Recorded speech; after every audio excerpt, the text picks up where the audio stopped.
gonna start raining now.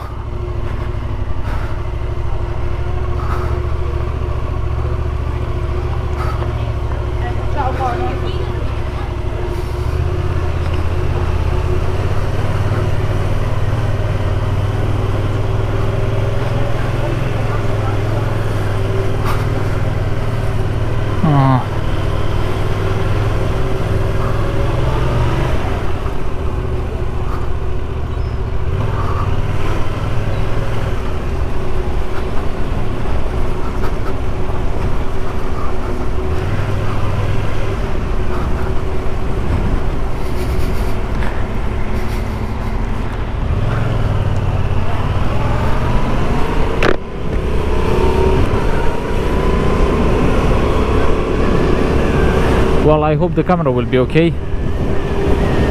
Well, it is waterproof, but I have the microphone plugged in, and it's not waterproof anymore now.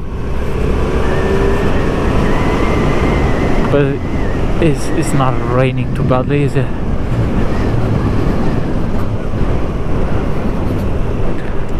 See how the image will look like.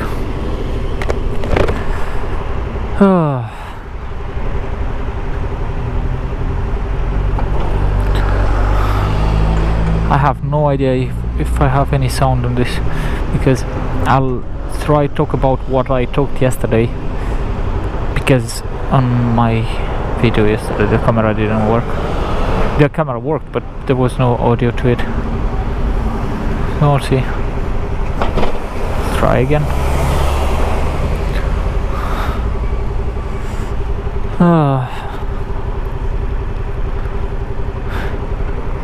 A long day tomorrow.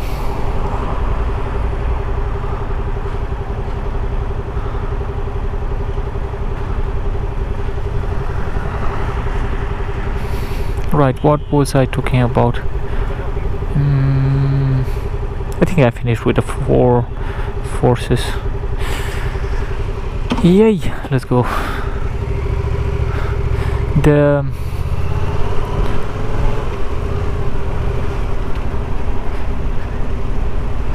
Come on. Go, go, go, go, go.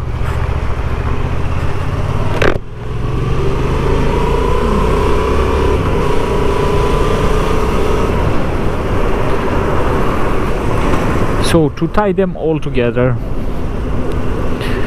I'll start with, because of the weak nuclear force, there was more matter left than antimatter, and because of the strong nuclear force, such thing as atomic nuclei is possible, because, as I said before, particles of the same charge stick together and allow atoms to form, heavier atoms than hydrogen. Because of electromagnetism, we have electrons spinning, or not spinning, whatever they do, orbiting around, not even orbiting, being around atoms, and other things. Because of gravity, we will have complexity in the universe.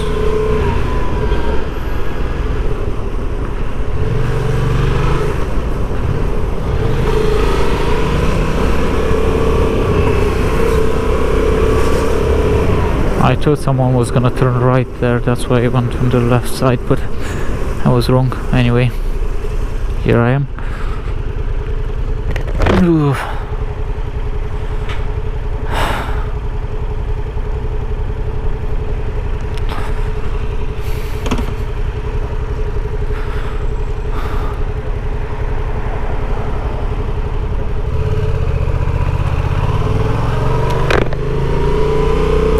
About, I think, 400 million years after the Big Bang,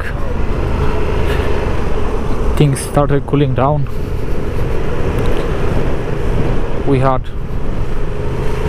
protons and neutrons and electrons instead of quarks and other things, leptons. So we managed to, well, yeah, I'm not wrong when I say we're part of it. More oh,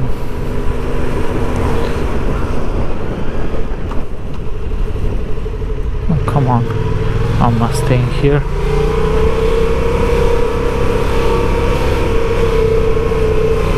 I'm going in the bike lane, yay!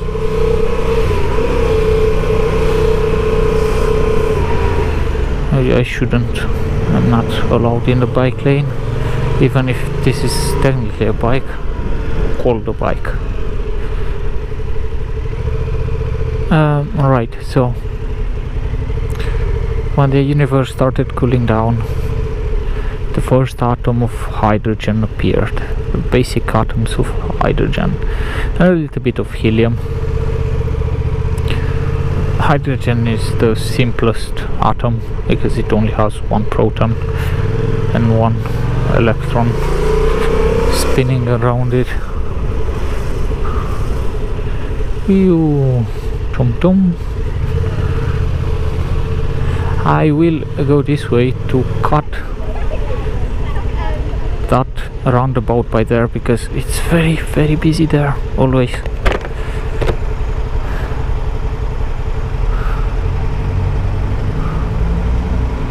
Yeah.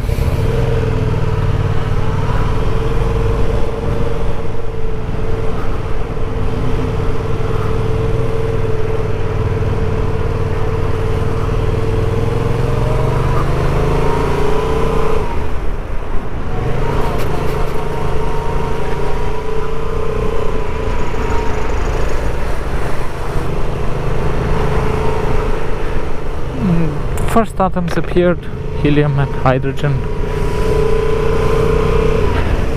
Because of gravity they were brought up together in small condensed places and formed the first stars. And because what's it called?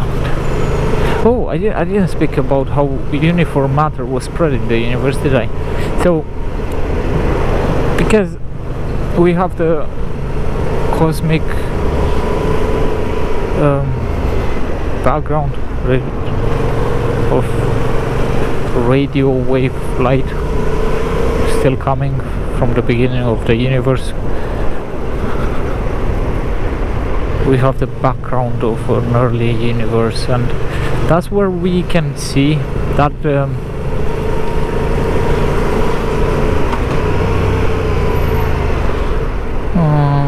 I gotta go this way.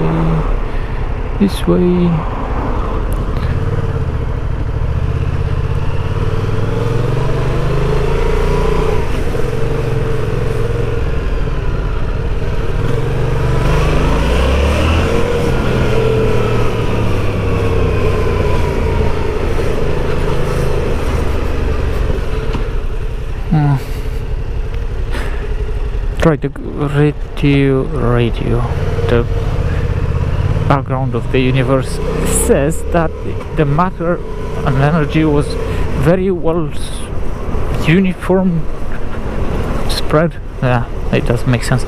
It was uniform across the whole universe, and that shouldn't be possible because it was expanding faster than light, and information can't travel faster than light, but even so it's pretty much, it looks pretty much the same everywhere. I might miss something because, as I said, I'm not an expert, but that's what I know. Anyway,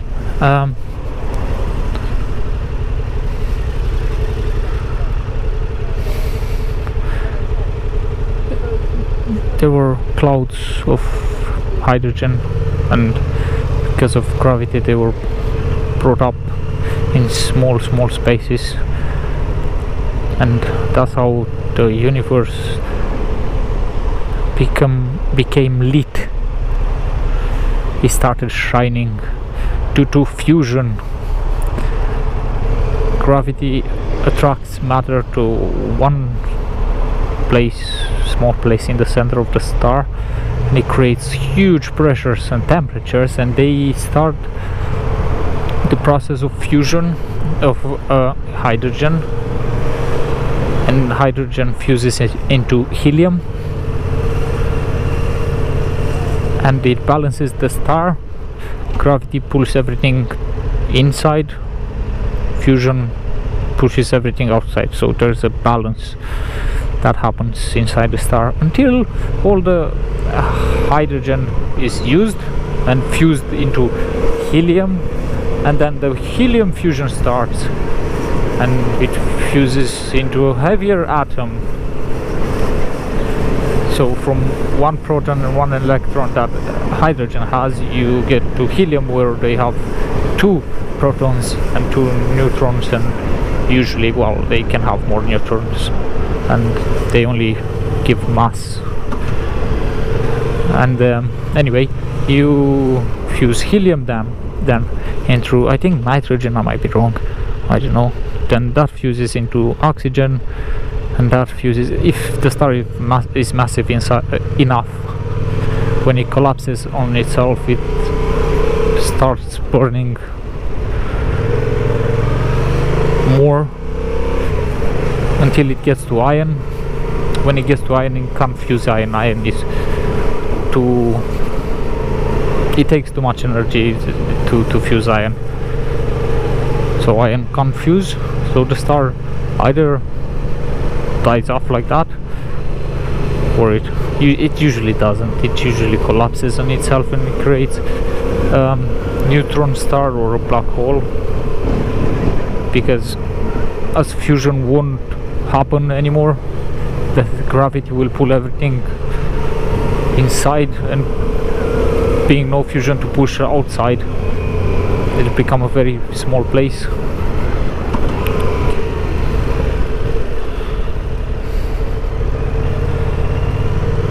With a lot of mass.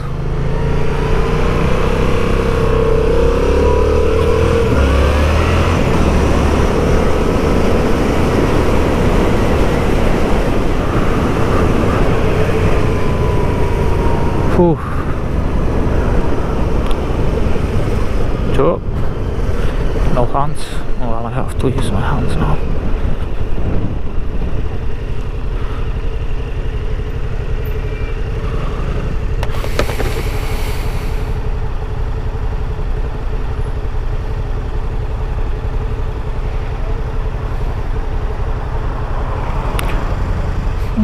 This is way too busy, isn't it? This place is usually quiet. Look how busy the road is here. I've never knew.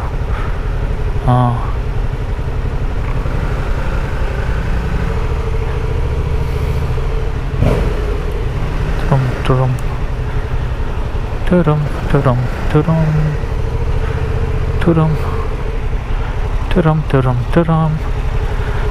Go, mate. Woohoo.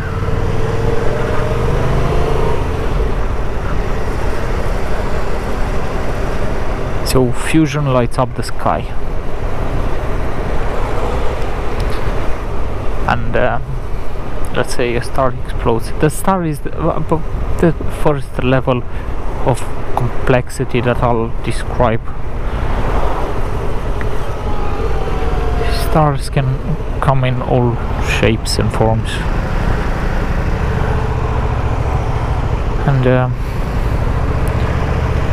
shapes as in sizes. They can be brown dwarfs, which last forever.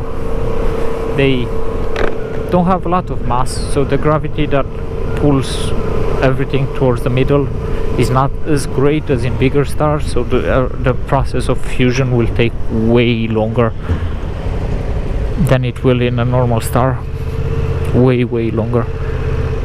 And then it will take long to burn helium as well, and probably they never make it over helium. They become, I don't know what they become actually, because there's no black dwarf that tight yet. The universe is 13.7 billion years, I think, old. But brown dwarfs last for way longer than that.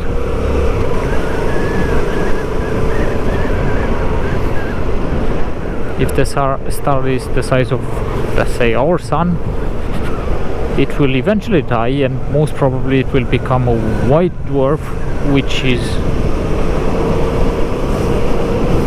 quite dense, very dense actually.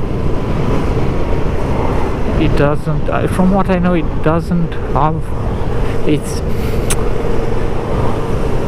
probably half the mass of the initial star, but I might be wrong, I have no idea. I won't talk about it actually, I don't know enough. Anyway, let's say a teaspoon of that will weigh as much as a car, or something like that. Then you have neutron stars, which are very heavy. They're at the limit. There's no space between atoms inside a neutron star. The outer layer is made out of electrons, probably.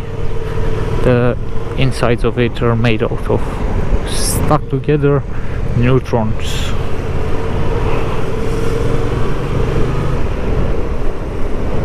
And a teaspoon of that will weigh as much as Mount Everest, if I'm not mistaken. And they're also called pulsars because they have very strong magnetic fields.